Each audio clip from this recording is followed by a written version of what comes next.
Hello and welcome. This is Mama Jess with Skilled Womanhood. Today I'm going to show you how to use the tools in your beginner's toolbox. So you'll want to check out that video and see the tools I've included. I've also added some additional tools, so you'll want to pay attention to that. And I will not be instructing on the measuring tape, the screw gun or impact driver, the circular saw, or the combination squares. So I will be making other videos because they're a little bit more involved. So let's begin. We're going to start with the hammer. Okay.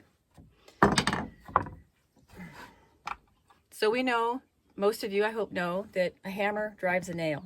This is a nail. Okay.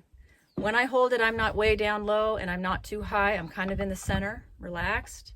Okay. And I'm going to give it a couple good whacks to stabilize it and get it started. Then I want to pull my hand away and I want to start pounding that all the way, driving it down into whatever I'm nailing it to. Generally, when you're dealing with carpentry, you're going to be joining two pieces of lumber. Okay, so this is one, there would be another one here, and you're going to be joining them together. It's kind of like sewing, where you're sewing two pieces of material together.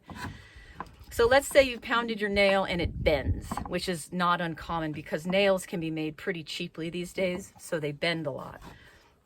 So when that happens, you're going to use the claw of the hammer and you're going to pull it out. Okay, so you have this mechanical advantage of leverage. If it's in such a difficult way and it's not coming out simply by this movement, you can put it in here and you can rock it to the right, to the left, to the right, left, and hopefully it will come out. Otherwise, you'll have to get a cat's paw or some other kind of pry bar, and we can talk about that later. Okay, so hammers nail. They also can nail a screw. So if all you have is a screw around, I learned that from my father, who has been a builder for 50 years. You can use a screw and it holds very well. But if you needed to get it out, you'd have to get a screw gun to pull it out. Also, if you have a piece of board that's at an angle, you can do what's called a toenail. Okay, so let's say I needed to get this board nailed to this bottom board. Okay, I'm going to toenail it. So I'm going to bring it at a very, very high angle, even over 45 degrees probably. And then I'm going to start nailing it down. You want to be able to visualize the trajectory of where the nail is going to go and see that, is it actually going to hit the wood below it? So that's your goal. Okay, so that's a little bit of a more advanced move with your hammer, but that's something to aspire to, because when you start building chicken coops or whatever you're building, you're going to want to know how to use that angle. Hammers can also be used to feel for hardware in a board that maybe you can't see. Let's say you're trying to pull a bunch of hardware out because you want to reuse it of the lumber and you need to cut it. So you can use the side of your hammer to move around to feel for any staples, screw heads, anything that was broken off. Especially if you're going to run something through a table saw, you don't want to run it through hardware because it's going to hit the blade. And it could dull or break the blade. You can also, which is a little more of a difficult, advanced move, you can use this. If I cut a bunch of little tiny pieces of wood through here, little bits, you can then take all those little tiny cuts and you can take your claw and you can whack at it and whack and literally use it like a chisel to dig out a little area of wood that you need to dig out, okay? That's advanced, but I'm going to throw little curveballs at you. Let's say also if I cut this and there was a little bit of a splinter, a heavy splinter here, I can just whack it off. So your hammer is used like it's like your hand, but it's really powerful, so it can do all kinds of cool things. Also, if you're out in the field, you're working out in the dirt, and you have a ladder that's on a precarious angle, you can take your claw and use it like a makeshift quick shovel. So you can be digging a hole, and then make sure that ladder is going to be level to the ground, so you're not getting on a ladder that's going to move around. Okay, so this can, whether it's for scaffolding or whatever, this can help in a pinch to dig down to level that platform. And also, if you're out in an area where you need to kind of smooth it out, you can also use your hammer kind of like a little bulldozer to move the dirt around. So hammers are incredible tools. I'm sure professional builders know a lot of cool ways, additional ways, but those are going to be the basic ways to work with your hammer. All right.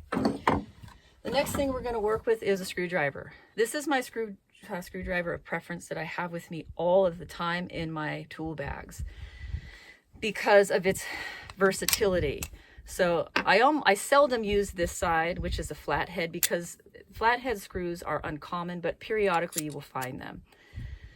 The Phillips is more common. You have a big one and a little one. Okay, so this is extremely useful, screwing things in, screwing them out.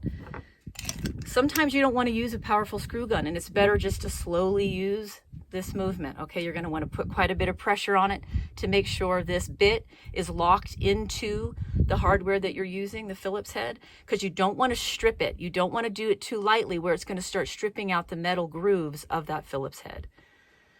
The other cool thing that you can do with this as far as leverage is you can use it to tighten a hook. And if you're a homemaker, you're going to love this, because how often would you like a hook somewhere to hang a towel, hang clothes, hang something in your kitchen?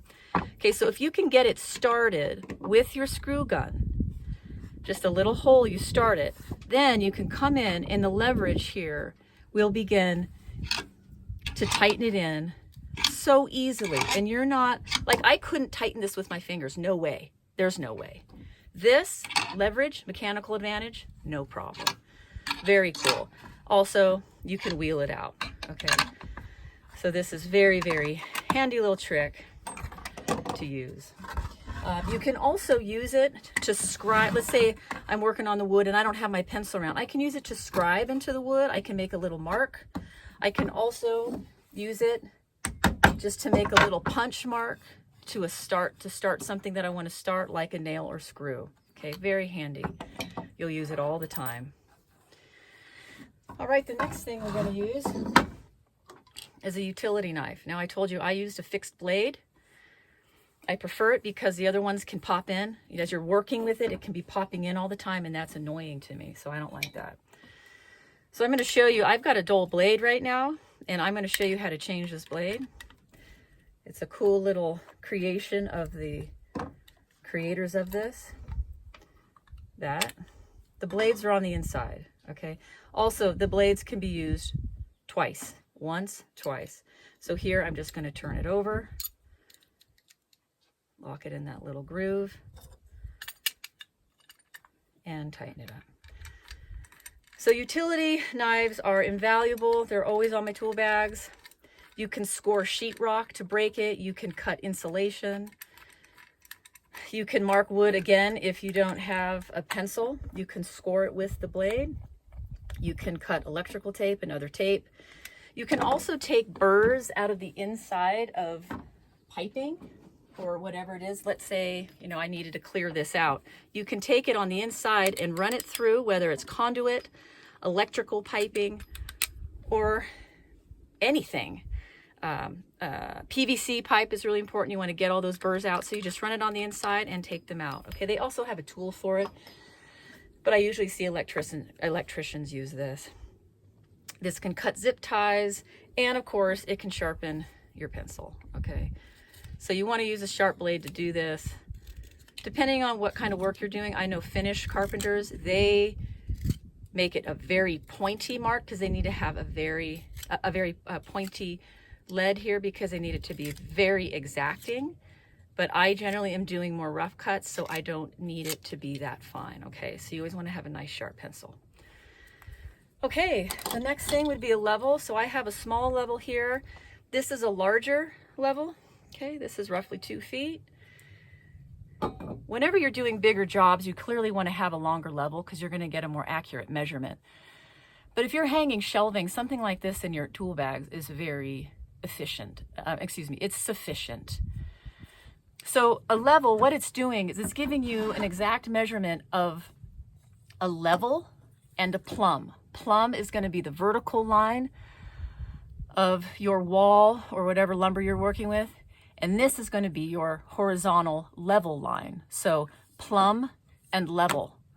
And what you're looking for is to see that this bubble is going to be lining directly in between these two black lines. That's when you know that you're right on. And it's important to have an accurate measurement because you need to have level and plumb for the sake of the integrity of what you're building. Okay, I hope you could see that. I'm going to show you one more time. Okay, so we got level and plumb, and you want to see the bubble in between. This level will, this is an unusual marking. This is for a 45 degree. If you want to have an exact 45 that you are, like if this was going to be at 0, then you're going to be moving this out to 45 to see right where that would be, okay? Really important, again, if you're going to be doing like running rafters and you need to know they're all exactly on the same plane, you need to use a very long level, like an 8-foot level. A 4-foot level is usually standard when you're doing general building around the house, okay? Okay, the next thing will be pliers, okay? I believe these are called lineman pliers, which would be for PG&E. They use stuff like this. It's very handy to grab and pull and twist and to cut wire. So here's some wire. When I'm doing fencing, I'm taking the length, I'm cutting it here, and I'm wrapping it. I'm twisting pieces together. Okay, twist, twist. I'll show you how to do the fencing up close. Okay, but this would be like a twist, twist. Okay. Pliers also pull nails, they pull staples, anything that your fingers want to get in there and do, they can do with a lot of power, okay? The other pliers I wanted to include would be the needle nose. And this is helpful because if you're starting out hammering, it can be really intimidating to have your fingers there and you're afraid to hit them. So you can hold the nail with your needle nose and hammer like this, okay? You don't have to get your fingers in the way. You'll be safe, no problem.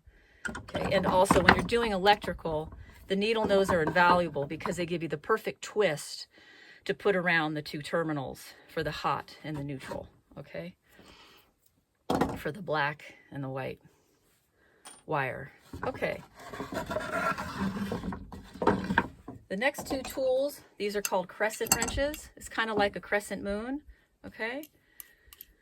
Opens big or closed depending on the application that you're using. Here I have 2 examples.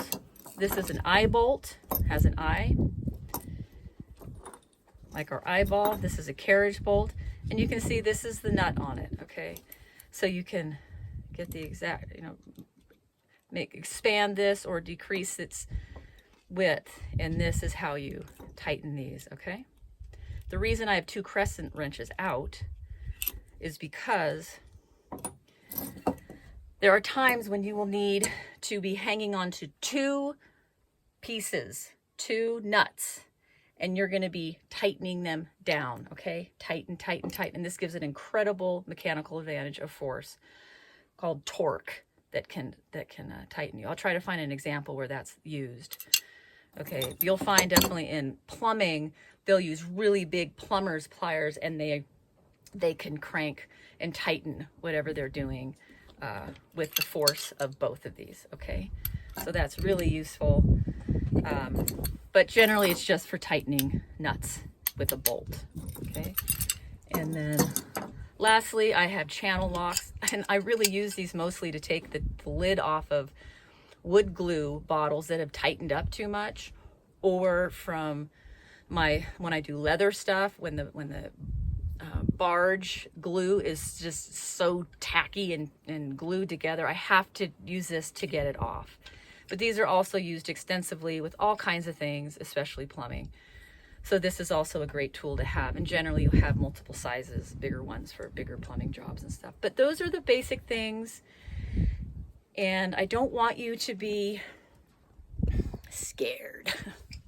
I know when I approached a lot of this stuff, I was really nervous, but I am confident that you will tackle a lot of those fears, and you will love knowing how to use tools. It's wonderful when something breaks or you want to build something and go, oh, I can do that, no problem. All right, thank you for your time, and I'll see you in the next videos. All right, bye-bye.